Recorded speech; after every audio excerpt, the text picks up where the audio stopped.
Good Thursday afternoon. Thanks for being with us on KARE 11 News Now. I'm Chris Harapsky. We start with breaking news this afternoon. Authorities say a gunman is dead after an apparent vehicle ramming and shooting inside at Temple, Israel. This is in West Bloomfield, Michigan. It's about 30 minutes northwest of Detroit. Officials say the suspect reportedly drove a vehicle through the doors of the synagogue before engaging in gunfire with security there. That is when the car also caught fire inside the building.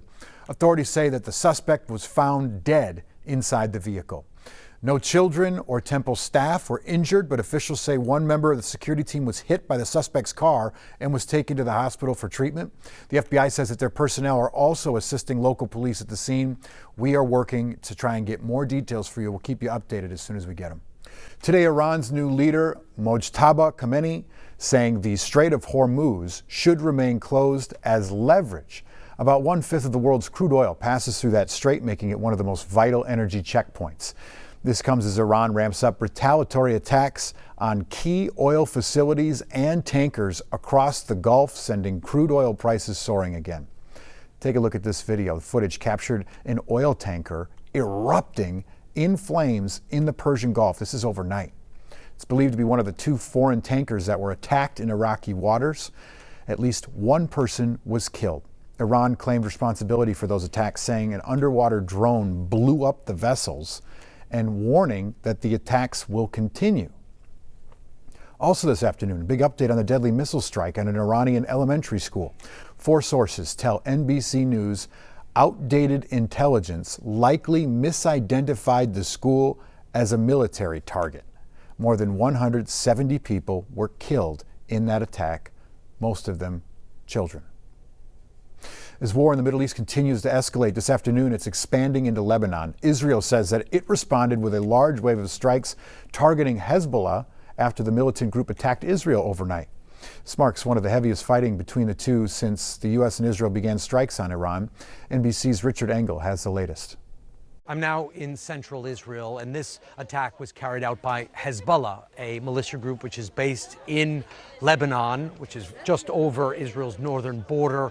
And Hezbollah and Iran are apparently coordinating their attacks, because when Hezbollah fired this barrage of rockets destroying this house, and you can see right over here where the actual rocket impacted. It landed in the ground, it dug this crater, peppering the building just over there with shrapnel and leaving very little standing of this house right here.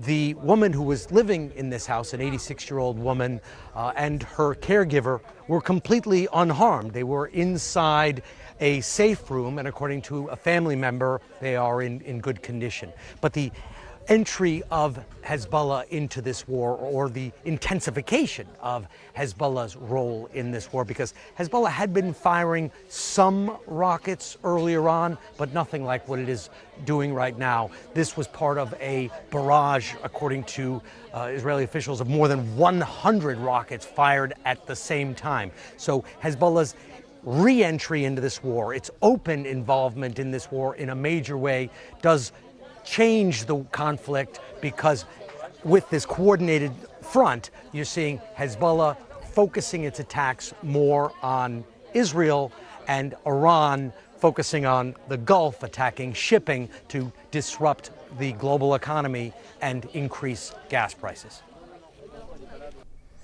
Thank you, Richard. Gas prices going up again overnight as the cost of oil rose above $100 a barrel. Here in Minnesota, it'll cost you about $3.30 at the pump. That's up nearly 68 cents from last month. Nationally, the average is sitting at $3.59 a gallon, the highest price seen since 2024.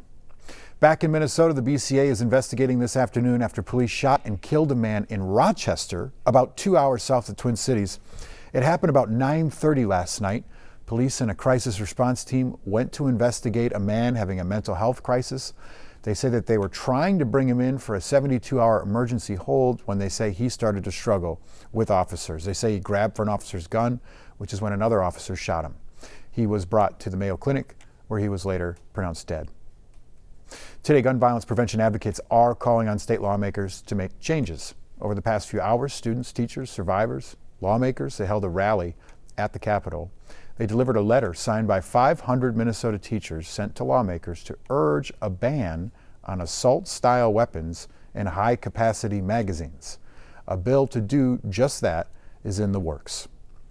I want to teach without the fear of gun violence. I want to teach without having to drill my students on how to hide from a killer.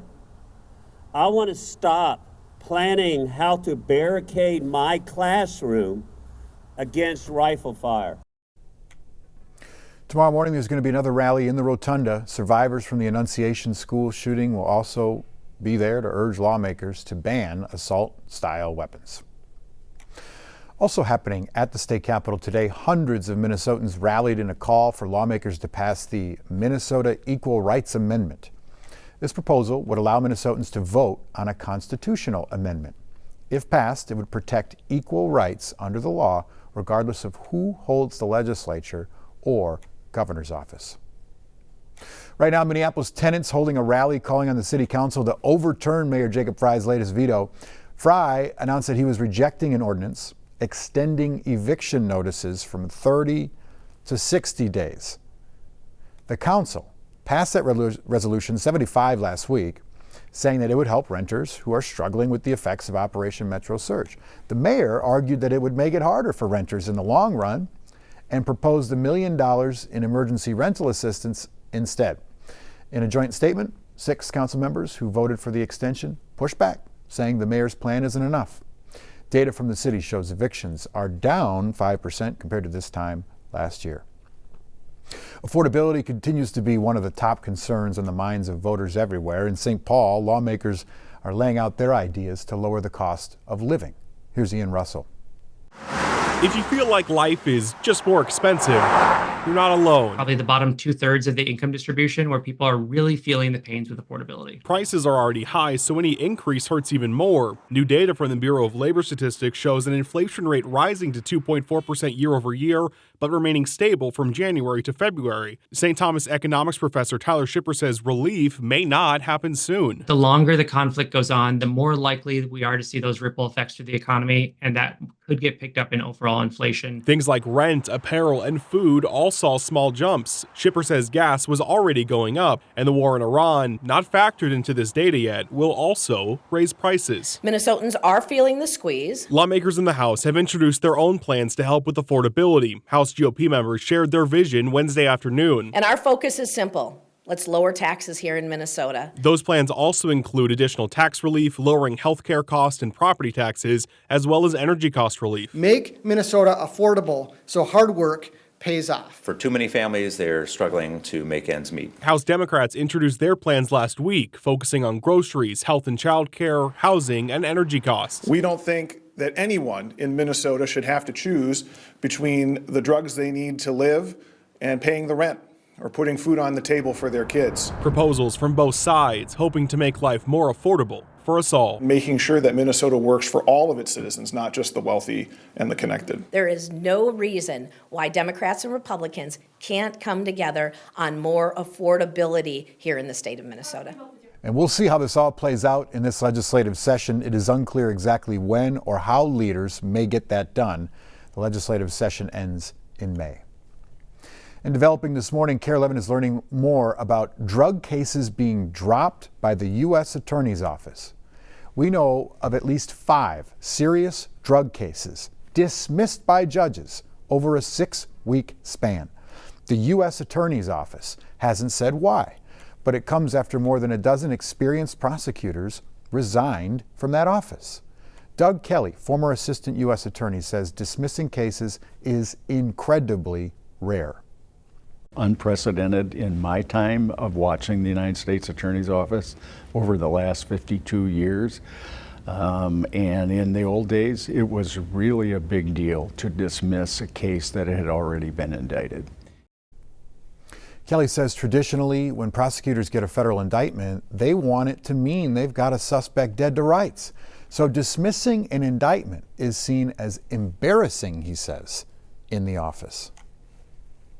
This afternoon, Lyft is agreeing to protect the rights of blind and disabled riders after settling a lawsuit with the Minnesota Department of Human Rights. Tori Andres, who is blind, filed the complaint after she says Lyft drivers repeatedly canceled rides when they learned that she would be traveling with her service dog. Under the settlement, Lyft must continue enforcing policies on service animals to make sure that drivers know it's illegal to deny riders based on disability. I'm hoping that these changes will help myself, but also help the other service dog handlers in the state.